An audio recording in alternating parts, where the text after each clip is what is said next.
ಯಾಕಂದರೆ ಎಷ್ಟೋ ಹೆಂಗಸರಲ್ಲಿ ಅವರ ಗಂಡ ಇಷ್ಟಪಡುವ ಅಂಶಗಳು ಇರದೇ ಇರುವುದರಿಂದ ಗಂಡಸರು ದಾರಿ ತಪ್ಪುವ ಉದಾಹರಣೆಗಳು ನಿಮ್ಮ ಕಣ್ಣ ಮುಂದೆ ನಡೆಯುತ್ತಿವೆ.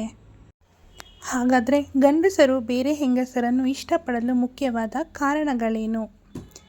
ಹೆಂಗಸರು ದಾರಿ ತಪ್ಪುತ್ತಿರುವುದಾದರೂ ಎಲ್ಲಿ?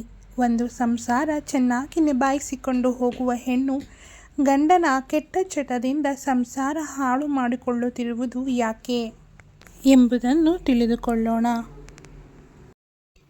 ಮನೆಯಲ್ಲಿ ಹೆಂಡತಿಯಾದವಳು ಗಂಡನ ಜೊತೆ ಪ್ರೀತಿಯಿಂದ ಮಮತೆಯಿಂದ ನಡೆದುಕೊಳ್ಳದಿದ್ದರೆ ಗಂಡ ಮನೆಗೆ ಬಂದರೆ ಸಾಕು ಕಿರಿಕಿರಿ ಮಾಡಲು ಶುರು ಮಾಡಿದರೆ, ಗಂಡನ ಉಪಚಾರ ಸರಿಯಾಗಿ ಮಾಡದೇ ಇದ್ದರೆ, ಗಂಡನ ಇಷ್ಟದಂತೆ ನಡೆದುಕೊಳ್ಳದೇ ಇದ್ದರೆ ಗಂಡನಾದವನಿಗೆ ತನ್ನ ಸ್ವಂತ ಹೆಂಡತಿಯ ಮೇಲಿನ ಪ್ರೀತಿ ದಿನ ಕಳೆದಂತೆ ಕಡಿಮೆಯಾಗತೊಡಗುತ್ತದೆ.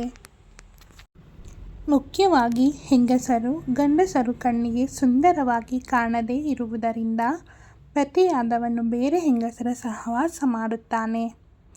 ಅಂದರೆ ಹೆಂಗಸರ ಸ್ತನಗಳು, ಅವರ ಸೊಂಟ ಮತ್ತು ತುಟಿಗಳು ಇವೆಲ್ಲ ಸ್ವಂತ ಗಂಡಸರಿಗೆ ನೋಡಲು ಅಟ್ರಾಕ್ಟಿವ್ ಆಗಿ ಕಾಣಬೇಕು. ಈ ಅಂಗಾಂಗಗಳು ಗಂಡಸರ ಕಣ್ಣು ಕುಕ್ಕುವಂತೆ ಇದ್ದರೆ ಮಾತ್ರ ಪತ್ನಿಯಾದವಳು ಗಂಡಸರನ್ನು ಬೇಗ ಆಕರ್ಷಿಸಬಹುದು. ಮನೆಯಲ್ಲಿ ಪದೇ ಪದೇ ಪಕ್ಕದ ಮನೆಯ ಹೆಂಗಸರು ಬರುತ್ತಿದ್ದರೆ ಹೆಂಡತಿಯಾದವಳು ಅದನ್ನು ಕೂಡಲೇ ತಡೆಯಬೇಕು. ಯಾಕಂದರೆ ಎಲ್ಲ ಹೆಂಗಸರು ಒಳ್ಳೆಯವರೇ ಆಗಿರ್ತಾರೆ ಅಂತ ಹೇಳಲು ಸಾಧ್ಯವಿಲ್ಲ. ಗಂಡಸರ ಮನಸ್ಸು ಸೂಕ್ಷ್ಮವಾಗಿರುತ್ತದೆ. ಹೆಂಗಸರು ಅವರನ್ನು ನೋಡಿ ಸ್ವಲ್ಪ ನಕ್ಕರೆ ಸಾಕು, ಅವರು ಅಲ್ಲೇ ಕಳೆದು ಹೋಗುತ್ತಾರೆ.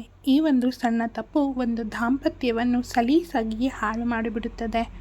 ಒಟ್ಟಾರೆ ಈ 3 ಕಾರಣಗಳಿಂದ ಗಂಡಸರು ತಮ್ಮ ಹೆಂಡತಿಯರು ಎಷ್ಟೇ ಸುಂದರವಾಗಿದ್ದರೂ ಕೂಡ, ಎಷ್ಟೇ ಚೆಲುವೆಯಾಗಿದ್ದರೂ ಕೂಡ ಬೇರೆ ಹೆಂಗಸರನ್ನು ನೋಡುವುದನ್ನು ಬಿಡುವುದಿಲ್ಲ.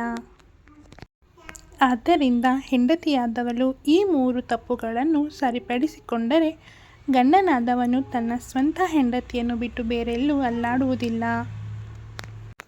ಈ ವಿಡಿಯೋ ನಿಮಗೆ ಇಷ್ಟವಾಗಿದ್ದರೆ ನನ್ನ ಚಾನಲನ್ನು ಸಬ್ಸ್ಕ್ರೈಬ್ ಮಾಡಿಕೊಳ್ಳಿ ಮತ್ತು ಕಮೆಂಟ್ ಮಾಡಿ.